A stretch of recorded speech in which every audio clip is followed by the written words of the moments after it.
tozali basi mpe bilenge basi, bakambi, baekoli, baninga, libota, bato ya kosunga. Pe tosalaka babongisi malamu na komunote na biso. Ezali na bantango oyo tosengeli kopesa lisungi na bato mosusu.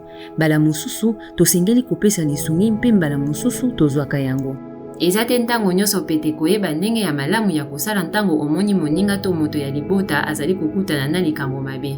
Likambo ya motuya ezali ete kolanda makambo ezali kosalema boninga na yo na mwasi to mwana mwasi, mpe na mokolo mobebisi na bango ekoki kotia yo na kati ya makambo ya mpasi pe ya likama.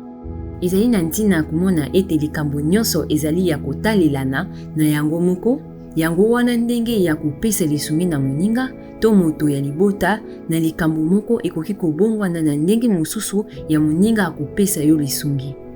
Lolenge ya libota ekoki kosala ete makambo ya mindondo ezala lisusu mobulungano pe banzela ya kosalisa ezali ntango nyonso polele te. Kokanisa te ete ozali na eyano na esika na yango tuna ndenge nini okoki kosalisa. Ata soki balingi oyebisa yo ndenge ya kosala na bantango ya likama mpe ndenge nini nani ya kobenga to ndenge nini balingi bazwa lisungi. Kozwa lolenge ya malamu ya kosunga moto oyo azali kokutana na kobebisama ezali pete ata moke te mpe ezali na lolenge moko te ya kosalisa mwasi mpe mwana mwasi oyo bazali kokutana na mobulu mpe kobebisama. Kobosana te zala moto ya kopesa lisungi, yoka ye na motema molai mpe kokumisa bikateli na ye.